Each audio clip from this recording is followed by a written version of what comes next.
This portion of River Revival brought to you in part by the Minnesota River Valley Audubon Chapter, promoting environmental awareness, education, and advocacy in the Minnesota River Valley since 1967. The Minnesota Valley National Wildlife Refuge was one of the first created in an urban area. This 14,000-acre expanse of green space, from Fort Snelling to Belle Plaine and beyond, was the creation of citizens working together with public officials, agency professionals, and willing landowners. Well, it all goes to the Minnesota River. So. We learned the story last summer when the Refuge Visitor Center was reopened after construction to make it one of the most energy-efficient public buildings in Minnesota. Well, I'd like to welcome you all this afternoon to Minnesota Valley National Wildlife Refuge. Together with the Mississippi National River Recreation Area are two priceless treasures in our metropolitan area. The species variety that's able to live in this valley is amazing. This is our catbird. This is a gray catbird. As children, every Sunday after church, we would spend the whole afternoon in the watersheds looking for virgin prairie, and we were actually cataloging all the plants, mushrooms, trees, birds. You didn't know that? Yeah. Oh yeah, we also brought garbage bags. Yeah, and we picked up garbage. We picked up trash, yep. It's a white-breasted nuthatch.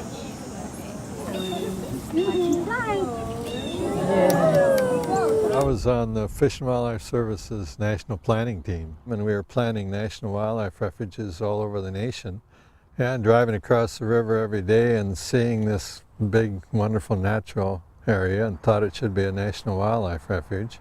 And we also knew in order to sell it was to include a recreation and interpretation and wildlife observation component.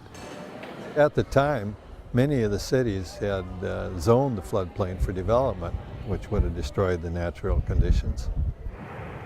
If we didn't protect these areas, we'd look more like the East. It'd all be industrialized.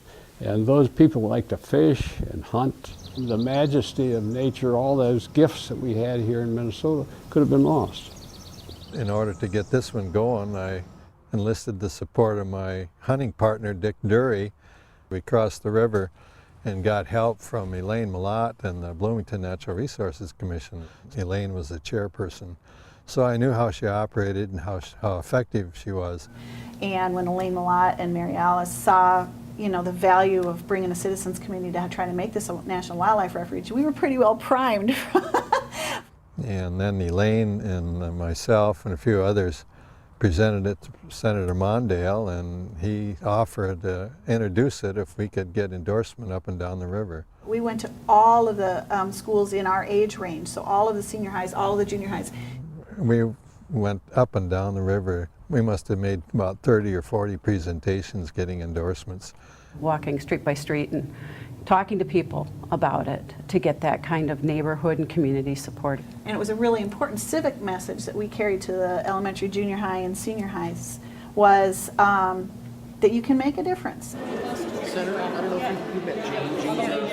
People understood the value and the importance of having some natural woodland and natural areas for the native animals that live here. Then we took that back to Mondale and showed him that there was community support, and finally he introduced the legislation after he had a hearing out here. I had the honor of being the one to present the book, The Lorax, to the congressman at that point, and asked them to read it because it had a lot of the values and how we felt about the area, that we needed to speak for the trees. I have very pleasant recollections about that hearing. I think it helped. Being a young person, you see the older people there, that for Mr. Oberstar to say that he had an 8-year-old son, and that son would read the book to him and explain it to him. It was Congressman Oberstar that really saved the day because he was chairman of the subcommittee in Congress that had to authorize it. I think it's fair to say that there was no serious, powerful opposition to the establishment of this wildlife refuge. It was the area that we needed to protect. The professionals that helped shape it knew what they were doing. But we had enough political muscle with Mondale and Oberstar to get it introduced into Congress and eventually passed. Just think, just over the lip of that airport with the highways going by, and yet tremendous, tremendous wildlife area. And this planet is here for all of us to enjoy, but we need to take care of it in order for it to be there long term. At that time, there wasn't much talk at all about improving water quality. And since then, there's been a lot more attention paid to it. I'm Yulie and Mary Allison's daughter. Oh, no kidding. Yeah, so I knew you from a long time. The refuge is sort of a barometer of the health of the Minnesota River. Stormwater, sewage, sedimentation, pesticides, all of that impacts the refuge. Ready? And in a way, the establishment of the wildlife refuge was the first important step in the increased attention to the Minnesota River. The land that makes up the refuge was purchased from willing landowners. Today, through partnerships with the Minnesota Valley Trust and others, the refuge is turning marginal farmland into wetlands. So what we're looking at here today is this is Lincoln Waterfowl Production Area. This was 320 acres that was for sale. And I looked at it and I said, wow. And all these blue outlines here represent what we thought were historic wetlands on this property.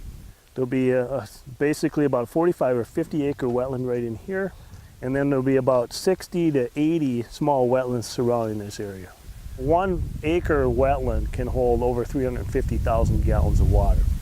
Tremendous storage also happens in these surrounding uplands. These native grasses are 8 or 10 feet deep, these roots. And so they have a tremendous kind of a sponge effect on water quality downstream. One of the main reasons why we're really interested in working with our partners in the Minnesota River watershed is because the heart of the Minnesota actually comes right through Bloomington. And so whenever we're doing work in the Minnesota River watershed, we're in essence improving that water quality, which is 100 miles away downstream. Anything that's done to improve the water quality and environmental quality of the river valley upstream is going to help this refuge as well as the upper Mississippi refuge, starting at Lake Pepin and going on down to the Gulf of Mexico.